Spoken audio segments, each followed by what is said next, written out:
Lovely to meet you. Welcome to the Novel Idea Society Book Club. Oh, lovely to meet you. Wonderful to be here. Congratulations on the release of this book. Thank Um, you.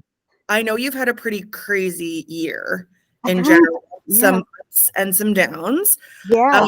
Um, how does it feel to have this one done and out after the year you've had? It feels like I can finally have a rest, which is a nice thing. So my year has been, we released my TV show of The Power came out in March, and my mom died in March. In fact, she collapsed with a stroke on the day of the premiere, Oh and no. her funeral was the day the show was released. So Oh, I'm so that, sorry. That's so hard. yeah, that was a real difficult time. That was properly like I didn't know, what I was feeling from moment to moment. And what can you do? Sometimes life is just like that. It's Unfortunately, it is, but you are here and you are smiling. I am. I So am. things have been going well for you since that emotional roller coaster. Yeah, yeah, yeah. Well, I got my book finished, which is good, and my book has been published, and people seem to be enjoying it, so that's good. And you know, like as anybody who's lost somebody knows, it is a roller coaster. You wake up some mornings thinking, "Oh, I really just want to give mum a call," and there she isn't. But hopefully, my mom was 80, and hopefully your parents have given you enough that you can like enjoy your life, and I certainly feel that I've had that you know life does just continue to go on. Some days that feels great, some days that feels terrible, but like that's what it's like. Before we move on to the book, I have to say I hope you talk to her anyways, Oh because I talk to the people that I've lost all the time, yeah. sometimes even out loud, which makes me feel a little bit like a crazy person. But Oh yeah. sometimes you just need to tell a story. I mean, something really funny that I have been feeling this year actually is death doesn't feel as final as I used to think it was. It just feels like, and it's not necessarily even about particular religious beliefs or whatever, but just that feeling of, no, she's still sort of here. I mean, I'm dreaming about her all the time, and not in sort of creepy, uncanny dreams or anything. It's just I dream that we're just hanging out, and I've told her about what I'm up to, or I ask her a question, Mom, where did you put that tablecloth that that one with that pattern on it? And she goes, Oh yeah, it's over there. And then I wake up and I go, Oh, I forgot to ask her about that tablecloth. Well, Mhm. yeah. So it just continues, right? I am Life. told that that's people visiting you, because that also happens to me all the time. Well, in which case, then my mom has visited me quite a bit this Good, year. Yeah, good. I think that that's comforting. yeah. Okay, let's not turn this into a therapy session. No, Uh, that's very much something that I am capable of doing. So, no, that's totally fine. So The Power, mm, I am not a huge sci-fi reader, mhm. but your book, The Power, was very much talked about when we read a book called Vox Oh many yeah. years ago. And Vox hit a nerve, like our book club is largely women. And it was around the time that The Handmaid's Tale also came out on Mm, TV. So people who hadn't read Margaret Atwood's book were getting exposed to this for the first time. And they said it reminded them a lot of The Power. So when your name came across my desk for this new book, I was like, okay, we need to talk to her because she touches on things that are relevant. So I'm wondering, where did this inspiration from the future come from? Because this can be, and you can talk about spoilers in this because everyone will have finished the book, and if they haven't, too bad. oh, great. But I'm wondering from start to finish, I didn't see the ending coming, which is Mhm. funny because as soon as it flipped, I was like, oh, of course. But it's written in a way that I didn't expect that. So I'm wondering, what was the inspiration for The Power? What was the idea that started it? Okay, like one of the amazing things that happens when you publish a novel, if you're lucky, and I am lucky, is that people ask you questions, and then you really have to reflect on it. And towards the start of promoting the book, I would have said the following, which is also true, that in 2017, I read an article about technology billionaires building survival bunkers. And I thought, wow, that's super evil. And and then started thinking about what that meant about the world. I mean, the terrible thing is, if they are doing that, then they have no incentive to use their enormous wealth and power to help the rest of us, which is super bad news. That is true. The other thing that I have kind of remembered as I've been talking about it, so I haven't said this before, is I was making the TV show of The Power with Amazon as I was writing this book. And as I was reading about the technology billionaires building the bunkers, I was like, I'm sort of involved with Amazon now. As all of us, or many of us, are to a larger or smaller extent, whether we get our toilet paper from them or whatever it might be. And I think on some level it seemed to me incumbent on me that if I was taking the Amazon dollar and doing my TV show, that I also needed to spend some time reflecting on what I had got involved in.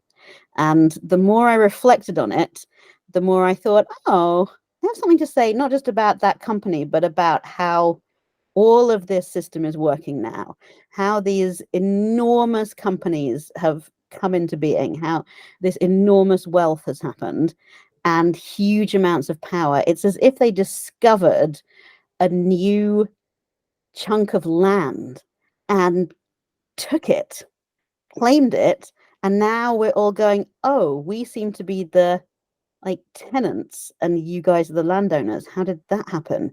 Given that in theory the land on the internet is infinite, how has it happened that there are these few companies that are really grabbing all of the information, all of the wealth, all of the advertising revenue? Everything is coming to just this handful of companies. How and what do we think about it, and can we change it? On some level, I'm always, I think, in my books asking the question, can the world be better than it is? And I'm always turning that over and going, how did we get here, and can we get out of here? So those are the sources of inspiration. There's an in the world thinking about it. I've worked for a long time in technology, and there's also a personal feeling of, what have I signed myself up to here, and how do I feel about it? The things that struck me the most in the moment, as I was reading through the book, was something like wearing an Apple Watch. Yeah. And when you're talking about how they're collecting heart rates and they're collecting things that they click on, and the way, you talk about anything and it shows up in your Facebook feed like a few hours later in a conversation. And I started thinking, this isn't that far off base. And then the manipulation of just changing one word in a comment on a story, and how that can provoke an emotional reaction one way or another, and getting people to feel, sympathetic or empathetic towards animals, for example, or to try and be like, oh, you don't really care about the monster trucks, right? The manipulation of engagement. And as someone who's a journalist who works in the news, that's terrifying, because we work so hard to not editorialize, to make sure that we're just presenting facts, to make sure that things are as unbiased as they can be, which is difficult because we're all human beings. But there's such a concerted effort. And then to think about how these big tech companies could, in theory, to make money, be manipulating everyone for, the greater capitalism, right? Right. For capitalism. But I should say, somebody said that the book is anti-capitalist, and I think it's not exactly anti-capitalist. It's pointing out the problems with capitalism, which if you live in any system and you're not allowed to point out the problems with it, that's a totalitarian dictatorship. We have to be able to say, these are the problems. How are we going to try and ameliorate the problems? I don't think that we should entirely do away with capitalism. I think we need to understand what it can and cannot do. So, yes, if we think about the world as it exists now, are they changing are they changing words in our comments, like in the book? Maybe, probably not. What they are absolutely 100% doing is hiding some comments and promoting others, which is pretty much the same thing. If you want to talk about lying, which is what that changing the comments is, I saw some statistic recently that suggests that on Twitter, it's something like 70% of the videos or information you would see about the war in Israel and Palestine right now is fake. Fake by one side, fake by the other side, faked by people who just like the lulz. Who knows who's doing that? But Twitter is not any longer trying to prevent that, or trying to flag it, or trying to, move those fake things down. Actually, it seems to be, well, as we know, what gets most hits and clicks and engagement is when something makes people angry and afraid. And you sure can make people angry and afraid right now by lying about what is already an incredibly serious and tragic and awful situation. But like, why not throw some lies in there and, see if we can grab a few more coins from people, because they can't then leave the site. So, yeah, I think that's already happening. Did you base this on like Facebook, Twitter, Instagram, like those kinds of things? Or are these just like random? Did you have certain companies in mind when you were basing the big tech companies? Yeah, I mean, it's based on the companies that exist right now. I should say that there were points, obviously the book is set in the future as of 2023. So at one point, the libel lawyers in the UK said I had to make it clear that certain things that I'd said haven't actually happened yet, because they sounded so convincing that I thought that they had happened. So there's a thing where I say that Medlar, one of the that like there are various companies that well, people who've read the book will know there are various companies that end up working together with the PRC to essentially stage a coup in Hong Kong. And that definitely hasn't happened. And what I ended up making it clear that was in the fall of Hong Kong, so that was clear that hadn't happened yet. Right. But before I had made that clear, everybody who read it went, "Oh yeah, this seems like it probably is happening." Like it could be plausible. Yeah, that seems. And the truth is, they have all the technology to do it.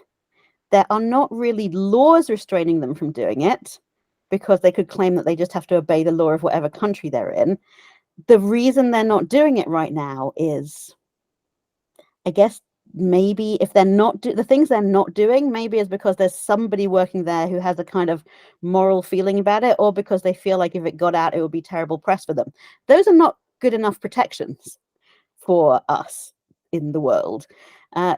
We don't want to be in a situation where if you have somebody who comes in who has a different view about this, they can just do something different and worse. That's the situation that you get into if you have a monarchy, where you're just waiting for the next like son of the king to turn up.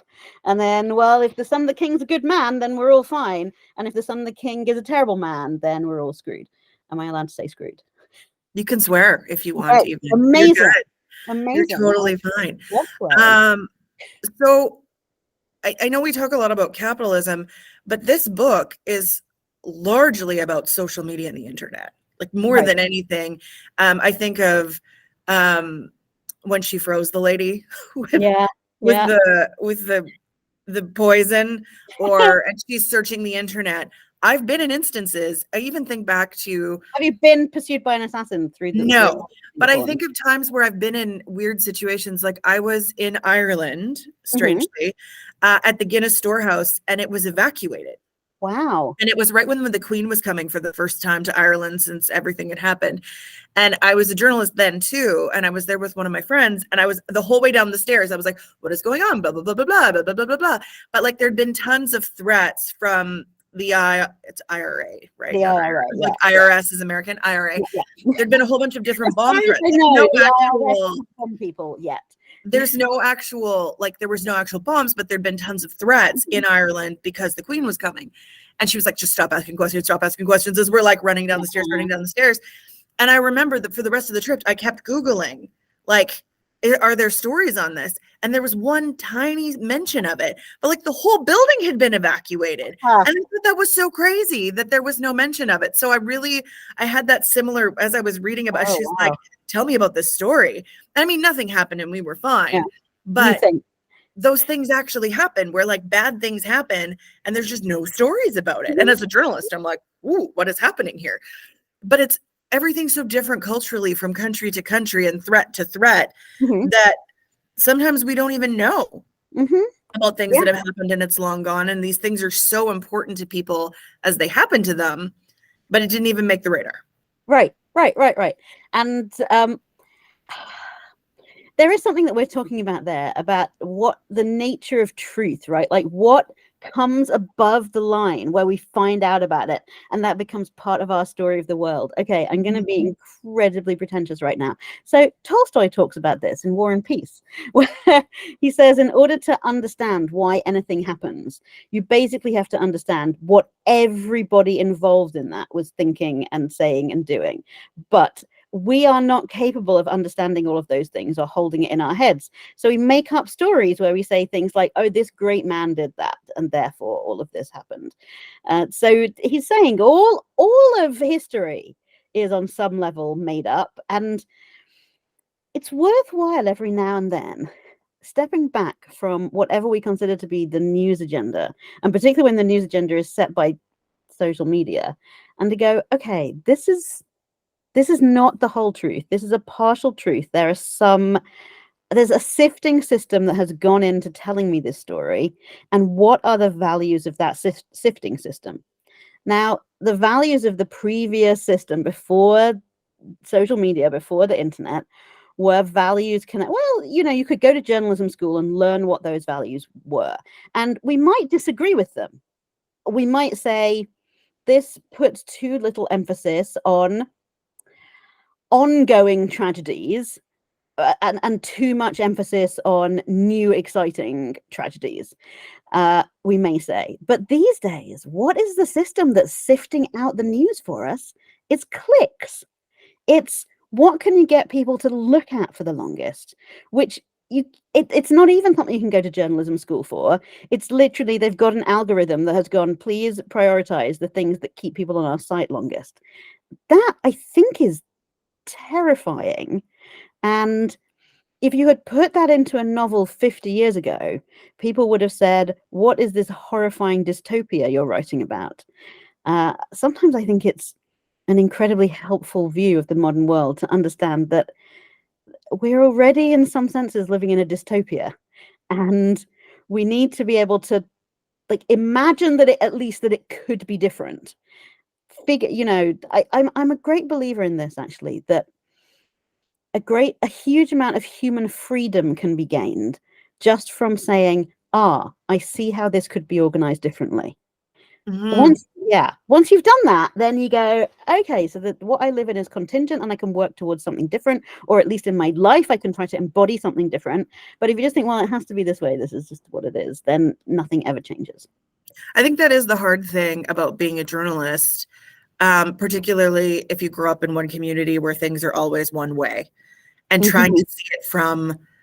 And I mean, I love that part of my job. Like, there's two sides to every story and the truth is somewhere in the middle. But getting to that other side and understanding where that other side is coming from, because there's a reason people on either side of an argument feel the way they do. And it's not just because they want to be difficult, right? There's always a basis to that understanding of why they're so staunchly for or against something. Right. And sometimes one side will give, but often, especially on the extremes, which we're really seeing in politics right now, is there's no willingness to meet in the middle or even try to understand the other side. You're wrong. And, you're wrong. I'm right. This is how things need to be. And that's why we see such political division And around even the globe. right. There's no meeting in the Something middle. that has frightened me a lot is that I have seen people express the view that even looking for nuance is morally incorrect. That I think really has frightened me more than most things that I've seen. So we are, as I think many people are aware, in a all right, we're living through currently what I would call an information crisis. It's the human race has had information crises before. We had one after the invention of the Gutenberg printing press, where suddenly people had access to much more information than they had ever seen before. They discovered that people who they thought believed exactly the same things as them believed something radically different. It led to 350 years of war in Europe and different people, groups taking over the kingdom, and this side burned people at the stake, and then the other side took over and they burned the previous people at the stake, and so on and so forth. And I think we're living through also Neil Postman, who's an amazing media commentator, and his books are very short, so I can recommend. He has 2 books, Technopoly and Amusing Ourselves to Death. Both of those are very, very lovely short books, like 120 pages. Okay. And at the end you go, oh, Neil, you're writing about the world that we live in, even though you wrote in the 80s. Oh, I didn't know they're from the 80s. That's crazy. Yeah, when he writes about the president, in your mind you go, oh, he's talking about Trump, but he's talking about Reagan. And when he writes about modern media, he's talking about TV, but it applies just as well to social media. Oh, I'm so going to look at those. Yeah. So he is a really interesting writer. And God, why was I talking about information crisis? Information crisis. Thank you very much. So yes, he would say to us, what happened after the Gutenberg revolution is human beings needed to find some way to deal with this vast amount of information, and out of that's where our system of schools comes from. Like it needed to be that radical a social idea to go, actually we need to do something with children for somewhere between 7 and 14 years to help them deal with this flood of information. And schools will have curricula, and schools will have textbooks, and schools will have a canon. All right, every canon can be problematized, but you start out with saying, here is your canon, here is how you manage this, and we're going to send you to a place, kids, for years and years of your lives to understand how to manage this fire hose. Well, we are in the fire hoses, like turned into 1,000. We talk about the news fire hose all the time. Yeah, like it is trying to drink. Like working in the news right now is like trying to drink from a fire hose, and we cannot get it back to a trickle. There is no slow news days. There is no bad news days. It's just constant, like being slammed in the face with a hose. Right. It's not going to go back. And if I were a young person these days, I think I would say there are 2 very important problems you could wonderfully dedicate your life to. The first one, which everyone I think is aware of, is the environmental crisis, which needs 1 million brilliant ideas and 100 million hardworking people to sort that out. It's possible, and this is what I talk about in the future, is it's by no means impossible to sort it all out, but we really do need to dedicate ourselves to it with the single-mindedness that we managed to dedicate ourselves to the COVID pandemic in order to get it under control, which currently there doesn't seem to be political will to do. Maybe there will be, maybe there won't be. But also, I would say if you're a young person, think about answers to this question. What are the equivalents to schools and textbooks and indexes and curriculums and textbooks that could help us to get through the information crisis as quickly as possible? Because we don't have 350 years, actually. We don't, and ideally we don't want to have burning people at the stake whilst we're also trying to deal with the environmental crisis. So yeah, I think it's a very serious problem. I want to ask you a few questions about the book. Sure. Why the repurposed sex suits? Because it made me laugh. Okay. Did you base these people on anyone that you know, like your main characters? Because they are very significant through the book. Are they based on anyone special to you or on anyone you know? Well, certainly Martha, who comes from a fundamentalist background. I come from a fundamentalist background. And I was very interested a few years ago by this question of who are these executive assistants in Silicon Valley? And you see them sometimes in backgrounds of photos, and they're very, very close to power. They're all women. And who are they? And so I did a little research and spoke. It's very hard. You can't find an interview with anyone. You should do a series of interviews with them. I would love to read that. But so far, nobody's done it, as far as I can tell. When you look into their backgrounds, or at least what I had to do was find friends who work in Silicon Valley and see who could get me close enough. A lot of them grew up in cults. And Really? yeah, so that's true. And Esther Crawford, I believe, who was for a while Elon Musk's right-hand person when he took over Twitter, grew up in a cult or a fundamentalist background anyway. So obviously some of the book is about why I think that might be. But the moment I heard that, I thought, well, I know what fundamentalism is, so I can write that. Other than that, are they based on people that I know? Only in like what you do, hopefully, when you're writing, is to take in like things from enough people that nobody can really recognize themselves. So, you know, a gesture from one person and a way of speaking from somebody else, and a little, I don't know, a sort of a mental tick of some sort from someone, and a motivation and a life story from somebody else. And then hopefully nobody goes, that's me. Are you a survivalist? In the sense that whilst I was writing this book, the UK decided to do a stupid Brexit, and then we had a global pandemic. And so I have lived for the past, I mean, I thought things were going to go quite a bit worse than they did during the Brexit, or at least I thought there was a non-zero chance that they would. So I didn't think I was going to need like a shotgun, but I certainly felt like there would be times when I wanted canned food. And actually, that came in incredibly handy when we then had a pandemic, and, you know, for a while you couldn't get stuff from the shops. So I guess I'm a survivalist in the sense that I want to survive, but not in the sense that I did. Anyway, owning guns is illegal in this country. Someone that I know in the pre-Brexit time wanted, I don't know if they ended up doing it, but wanted to get a crossbow, which you can buy in this country, because they really felt like it might go very, very bad.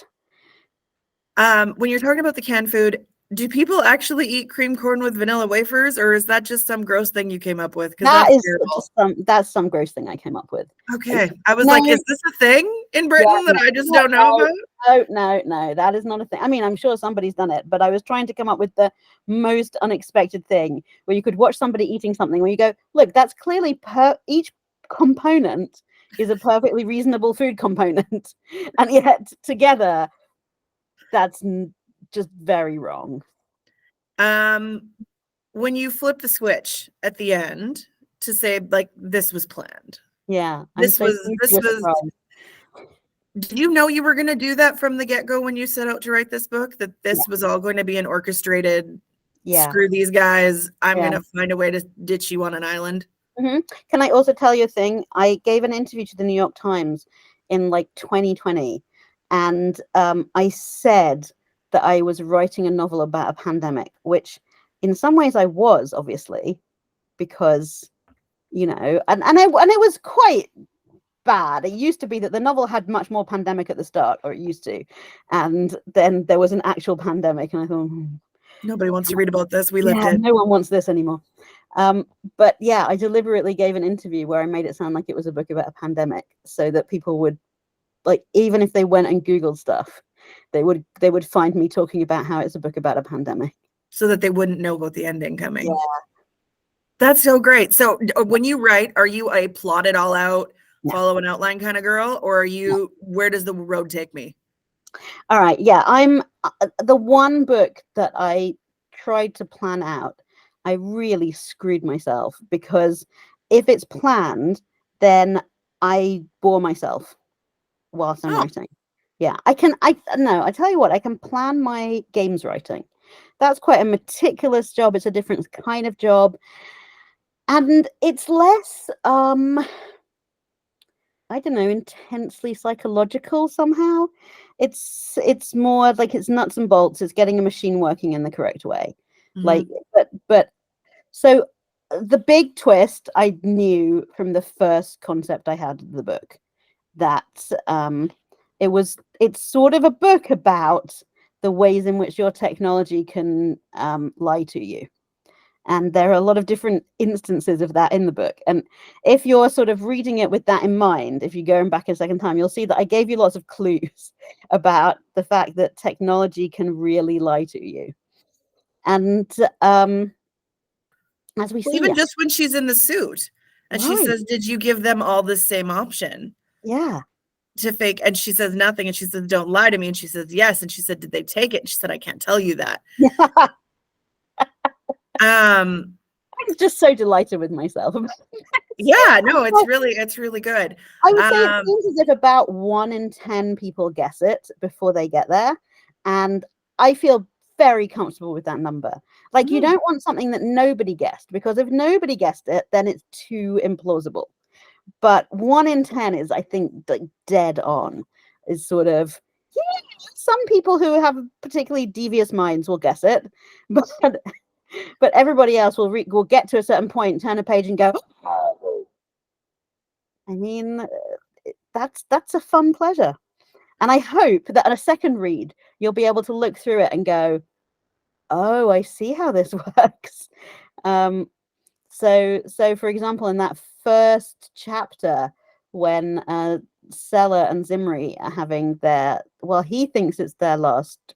Can I say fuck? He thinks it's their last fuck, and because he thinks he's about to divorce her, but she knows it's the last time, because she knows he's going to the island that afternoon. So and you they can, just live in the world, and these yeah, terrible people are gone. And there's no, yeah. I mean, wouldn't it have been something if COVID didn't happen and it was Mm-hmm. just a plot by somebody on these other, nah, but that's not what happened. That's not what. Um, was it weird writing about COVID and a pandemic in this book during a pandemic? Yeah, yeah. It it was weird, and it was, for a while I thought, oh God, I can't write the book at all because people's actual family are dying, and that's completely inappropriate. But at the same time, at a certain point, I think we all understood that we were all going through COVID trauma, and we all get to write about it if we want to, or talk about it, or explain how that was for us in different ways. I think COVID trauma is actually massively under discussed. We've all just been through something crazy. And, 3 years ago, right now, it was illegal to hug my friends. And that's going to stay with us for a while. Mm-hmm. So, yeah, I think that's something quite good to acknowledge. I would also say, and I think this is also, I haven't heard anybody but me talk about it. We should feel a little optimistic because we just managed to do something that I think is unprecedented in the history of the world, which is to say, I don't think it has ever happened before that a species got together to act in a concerted way globally against a global species threat. Mm-hmm. Like, I don't think dogs have ever done that, or bees, or amoebas, or anything but us. I think And that's because of the information connections we have. yeah, It's the good and the bad, right? right, correct. We've managed to create a fully interconnected, or at least massively interconnected system of communication between the members of our species. And the first kind of test of that system was that enough of us, did the things that we need to do as a human species Mm-hmm. to slow down the progress of the virus. Did we do everything? No. Did everybody do it? No.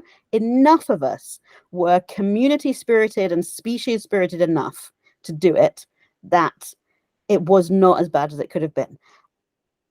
I haven't seen anyone else say that. It feels incredible. Like, we can all feel sort of impressed by ourselves, in awe of ourselves.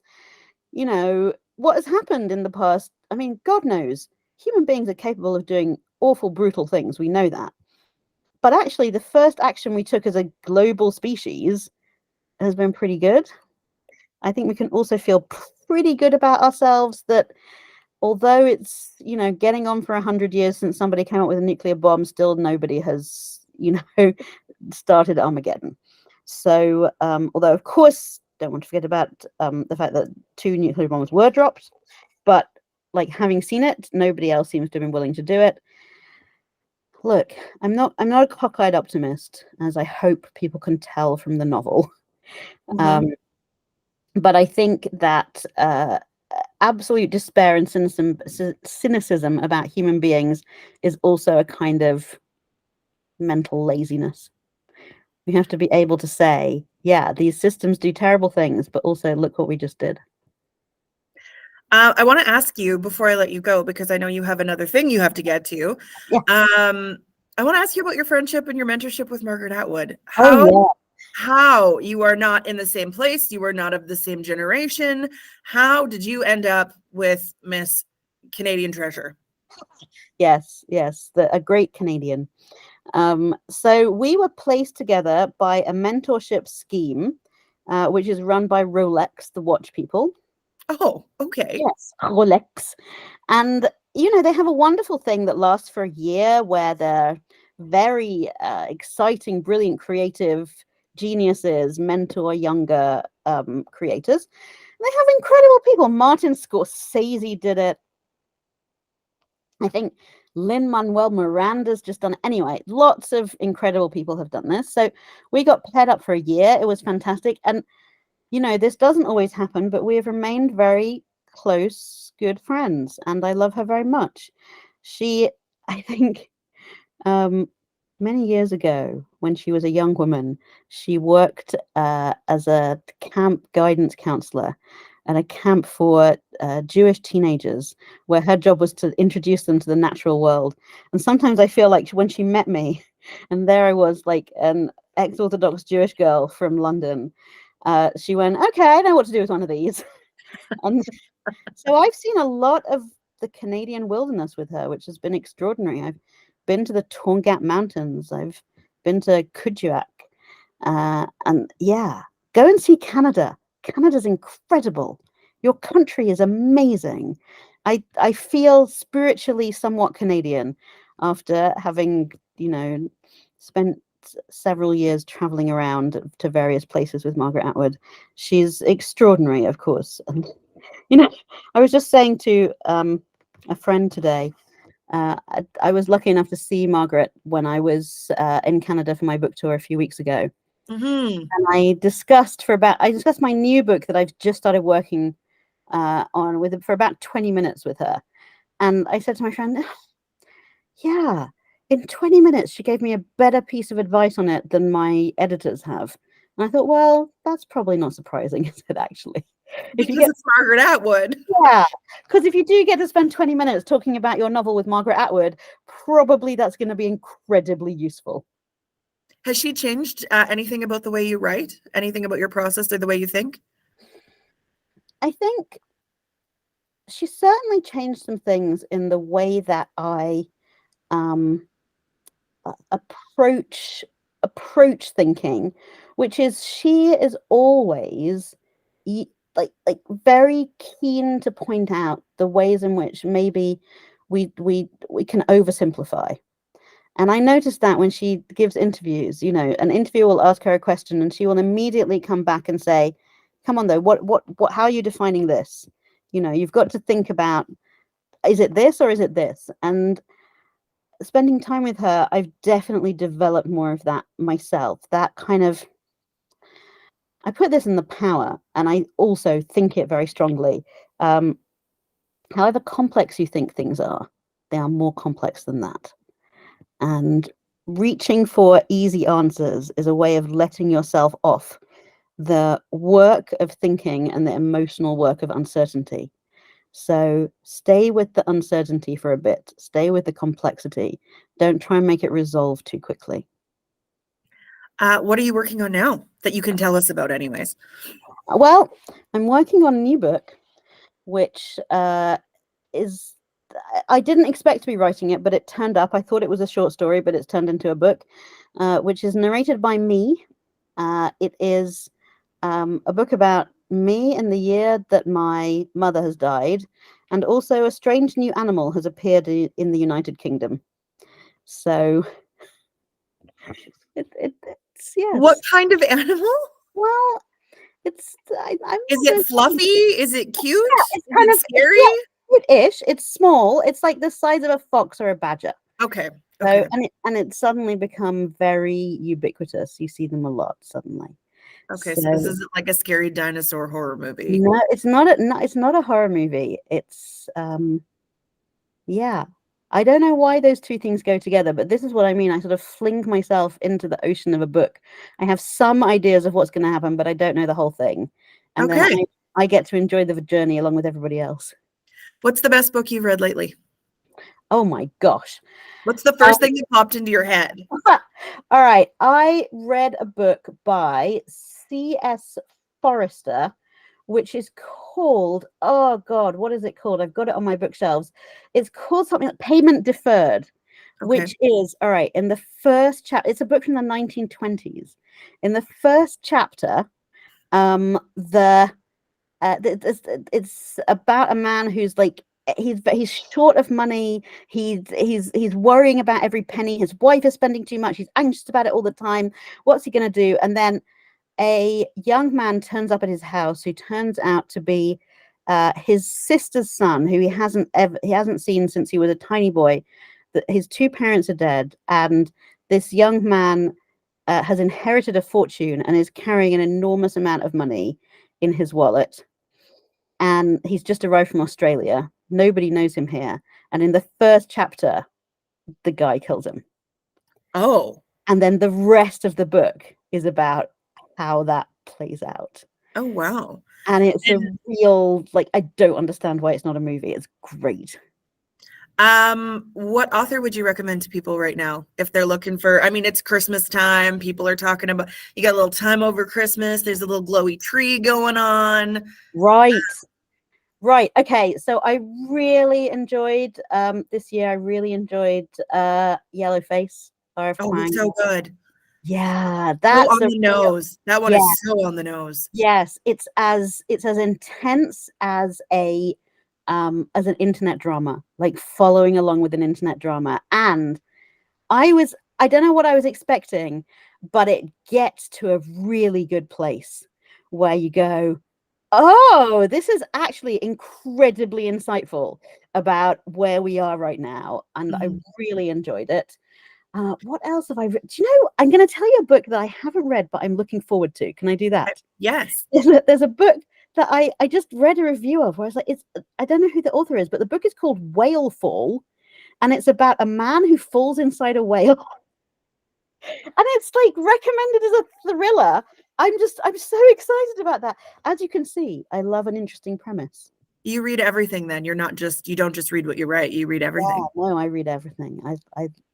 I'm a very eclectic reader, actually. Do you know what? If you allow me to click, I'm going to make one click and then I can tell you some of the best books I've read this year. Yes. Also, while you're doing that, what's your background before you started writing? Oh, I have a degree in philosophy, politics, and economics. Of course you do. That explains so much about your stories. Yep. Right. I was an Orthodox Jew. Then I went to do philosophy, politics, and economics at Oxford. Then I worked for a bit for a children's publisher, then for a law firm. I was working for a law firm in Manhattan on 9/11. Oh my gosh. Yeah. I watched the towers falling from my office window. And I thought, well, I bet there were plenty of people in those buildings who were thinking some version of what I'm thinking, which is, I'll just do this job that I don't particularly like for another few years, and then I'll go and write that novel I always meant to write. And then, so I quit my job, came back to the UK where I have medical benefits, and wrote my first novel. That's an incredible story. Thank you. Yes, well, I can highly recommend contemplating your own mortality very seriously and going, come on, what have you meant to do? Get on with it. All right. Okay, So tell me about these books. Let me tell you about brilliant books I've read this year, which are not necessarily books that were published this year. That's fine. Yeah. Okay. Moon Tiger by Penelope Lively. That is a novel that does not have a title that does it justice. Okay. That is a book. It's published in the 80s. It's a book about a historian who's dying in her hospital bed, thinking back over her life. The title of it ought to be something like The Ash of History, and it ought to have a sort of black and white strike. It was written by a man. You know, you wouldn't go out with a title like Moon Tiger, which sounds like a romance. Well, it sounds very Asian too. Yeah. So yeah, that book is amazing. One of the things that happens in the book, which I am about to spoil, it's not really a plot thing, it's a structure thing, is that repeatedly across the novel, you have the same short scene, like half a page, played twice from two different perspectives of people scene. And you go, oh God, even as we're living through our lives, we don't understand our lives. How much because everyone experiences a moment differently. Mm-hmm. And so how can we possibly understand anything about history? How? It's not possible. The nature of life is to be incomprehensible on some level. We've never got the full picture, which is also what Tolstoy talks about, right? Oh, I really enjoyed The Vaster Wilds by Lauren Groff. Loved that. My God. That is a really gripping, enjoyable journey. It's about a young servant girl who flees from a colonial community in the early days of colonizing North America, and experiences the wilderness that she's fleeing through. And on one level, you're going, are the people who are following her going to catch her and kill her? But also, is she going to be able to survive the environment that she's in? And what does it mean to engage with the environment? All right. And I can recommend you 2 books that are coming out next year. Would you like that? Please. Yeah. All right. So I recommend The Husbands, which is a novel by Holly Gramazio, who is a British Australian writer. I can tell you the premise for this in one line, and then you'll be desperate to read it. Okay. In The Husbands, a woman comes home, a single woman comes home to her house after a night out and finds that there is a husband living in her house. What? Yes. And then she discovers that whenever the husband goes up to the attic, he is replaced by a new husband. So That's great if you're mad at your husband. That's not great if you like the one you have. Right, correct. And again, that's a book that like Yellowface. That is a book that starts out with a kind of rollicking premise and is really, really good fun. And at the end you go, God, this came out really wise about actually what we're looking for in relationships and what a good relationship is and how you can possibly tell. May I also recommend Welcome to Glorious Tuga by Francesca Siegel, who is a British writer. And what she has written is it's a holiday for the human spirit. It's a novel about an imaginary island. I like imaginary islands, on which she imagines that some various different groups have managed to coexist in a way that in the outside world has not been possible. So it's both a romance. It starts out with a young woman vet arriving on the island because they need a vet. And in the first chapter, she's been flirting with the island's doctor, who's also coming over on the boat with her, and she thinks that something's happening, but it turns out he has a fiance. Oh, yes. But there are other romantic possibilities for her on the island, but also it's about what it means to be in a healthy community. So the idea is that people arrived on this island in a shipwreck. Some of them were Jewish people who were fleeing persecution in South America. It's like they arrived there like 300 years ago. Some of them were British Christian people who had also been shipwrecked. Some of them were enslaved people who had managed to free themselves on their ship. And so they've all just had to get along because there's only one island and they've got to share resources. And it's delightful. It's just, you read it and feel like you've had a vacation. Oh, that's so nice.